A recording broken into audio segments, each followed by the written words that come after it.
Nation में वक्त हो गया है मैनेजमेंट से बातचीत करने का।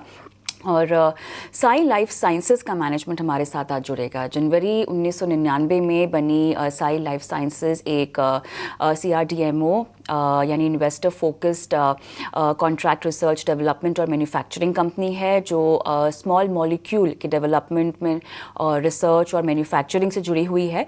कंपनी बायोटेक फर्म और ग्लोबल फार्मा कंपनियों को सर्विसेज देती है और कंपनी की लिस्टिंग शानदार रही है। करीब 20% का प्रीमियम हमने देखा है लिस्टिंग पर। अब आगे की आखिर क्या योजनाएं हैं, ग्रोथ का आउटलुक क्या होने वाला है, ग्रोथ मार्जिन ग्रोथ को लेकर सपोर्ट कहां से मिल रहा है, इन सब पर बातचीत के लिए साई लाइफ साइंसेज के MD CEO कृष्णम राजू कनुमुरी और कंपनी के CFO शिव कृष्णन चित्तौड़ हमारे साथ जुड़ गए हैं। आप दोनों का स्वागत है हमारी इस बेहद खास पेशकश में। और कनुमुरी सर, आपके पास आऊँगी सबसे पहले क्योंकि लिस्टिंग हो चुकी है, आगे के ग्रोथ ड्राइवर्स कंपनी के लिहाज से क्या हो सकते हैं आपके मुताबिक?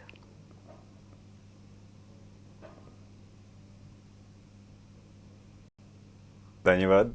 ये तो बहुत एक्साइटिंग टाइम है कंपनी के लिए, बहुत पब्लिक होने के नाते और का ग्रोथ का प्रोसेस भी है। आपका ट्रैक रिकॉर्ड देखें तो लास्ट फ्यू इयर्स में हमारा बहुत मार्जिन ग्रोथ या रेवेन्यू ग्रोथ बढ़ा है।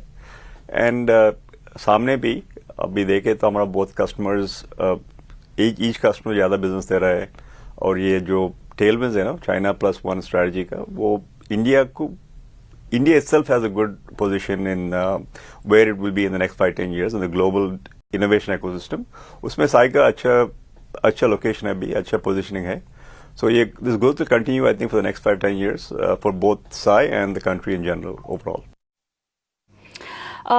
चित्तौड़ जी, यहाँ पर कंपनी के रेवेन्यू और EBITDA पैट CAGR देखा जाए तो लगभग 29.8% यहाँ पर रेवेन्यू रहा है। अगर हम EBITDA देखें तो 53.4%, पैट लगभग 264.7% आता हुआ हमने देखा है FY 22 और 24 को लेकर। ये बताइएगा, मार्जिन्स जो हमने 13.9 से लेके 13.6% के आसपास देखे FY 22 और FY 23 में, जहाँ पर हमने लगभग 19% का एक जंप देखा गया है, तो ये जो मार्जिन और ग्रोथ रेट्स हैं ये क्या सस्टेनेबल रहेंगे? क्या इन्हीं आंकड़ों की उम्मीद या इससे बेहतर आंकड़ों की उम्मीद हमें करनी चाहिए?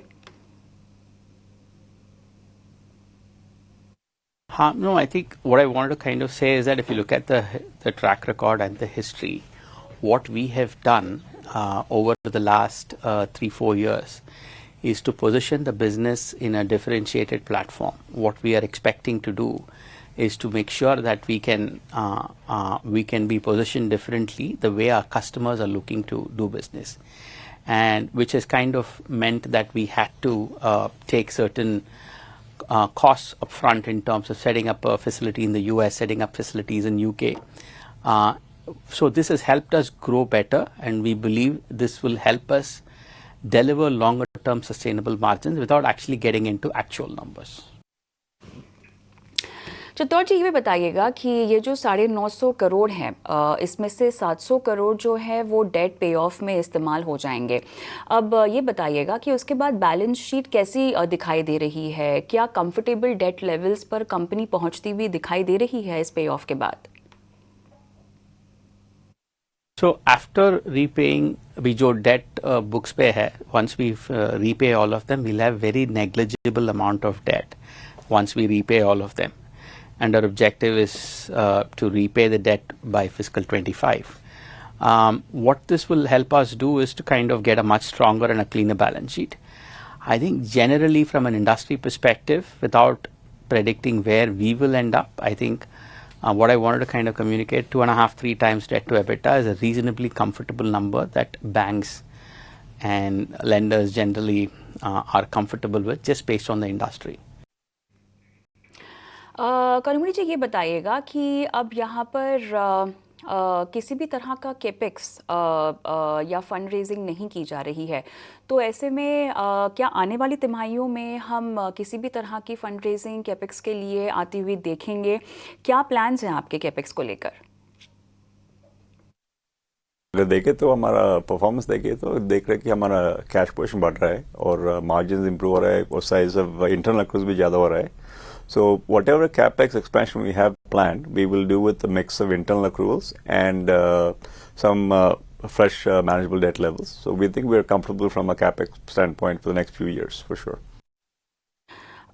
चित्तौड़ जी, कंपनी के प्रोडक्ट पोर्टफोलियो में लगभग 120 प्रोडक्ट्स हैं जो अलग अलग स्टेजेस ऑफ डेवलपमेंट पर फिलहाल पहुंचे हुए हैं। अगर हम pre clinical phase 1, phase 2 clinical trial stages की बात करें, अब इसको लेकर कोई अपडेट आप हमें देना चाहेंगे? और प्रोडक्ट लॉन्च भी क्या क्या है पाइपलाइन पर, अगर आप बता सकें तो।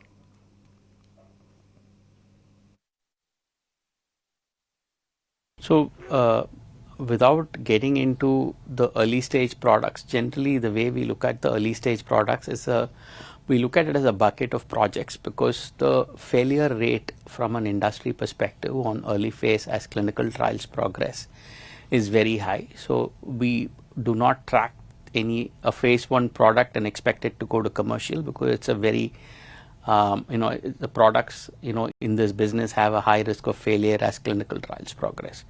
We track products when it gets to phase 3 or later, because that is really when you will understand the strategy, you will know what exactly is happening, some understanding of volumes, where do you expect business to come.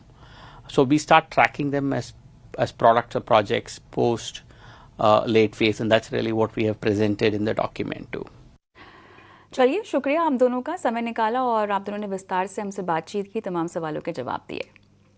मैं रुक करूंगी मानस जायसवाल की ओर। तो मानस, यहाँ पर बातचीत की है और अच्छी खासी लिस्टिंग गेंस भी यहाँ पे लोगों ने कमाई है, लेकिन उसके बावजूद जो बातचीत में बात समझ में आ रही है, टोटल डेट जो अभी है लगभग 710 करोड़ का, अब IPO से जो पैसे जुटाए गए हैं उससे लगभग 56 करोड़ के आसपास हम देखेंगे। काफ़ी हद तक डेट रिडक्शन है, लेकिन उसके बाद भी जो थोड़ा बहुत स्ट्रेस रह जाएगा कंपनी की बैलेंस शीट पर, उसे आप कैसे समझ रहे हैं? और आगे की योजनाओं को लेकर, स्पेशली प्रोडक्ट डेवलपमेंट्स को लेकर जो इनकी योजना है, क्या लगती है आपको?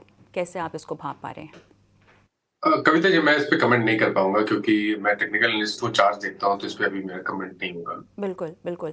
ओवरऑल सेक्टर पर आपका क्या व्यू बनता है मानस? आपने फार्मा क्षेत्र की बात की, तो देखिए आज जिस तरह के मूव आज फार्मा स्टॉक में देखने को मिल रहे हैं, तो थोड़ा सिलेक्टिव होकर अगर ट्रेड लिया जाए तो मेरे ख्याल से एक सबसे बेहतरीन पिक चार्ट पे इस टाइम डॉक्टर रेड्डीज है, जहां पर कंसल्टेशन के बाद 200 मूविंग एवरेज को स्टॉक ने रीगेन किया है। मेरे ख्याल से यहाँ पर 1320 के टारगेट के लिए करंट लेवल्स पे खरीदारी करनी चाहिए। 1264 का आपको स्टॉप लॉस लगाना है, ये कैश लेवल्स है।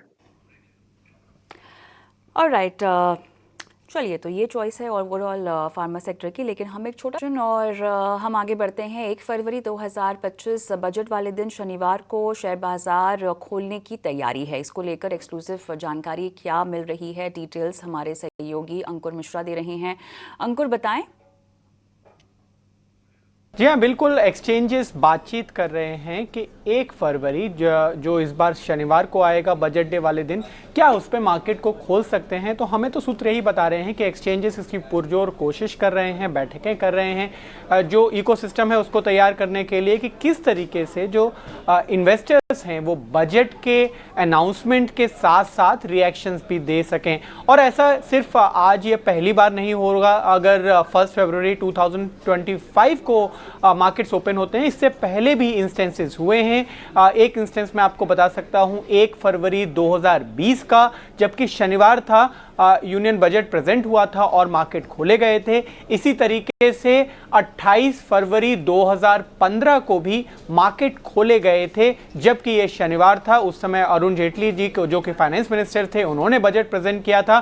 तो इससे पहले के भी इस तरीके के उदाहरण हैं कि मार्केट खोली गई है सैटरडे को, और इस बार भी एक्सचेंज अपनी तरफ से बैठकें शुरू कर चुके हैं कि कोशिश यही है कि बाजार को बजट डे के दिन खोला जाए।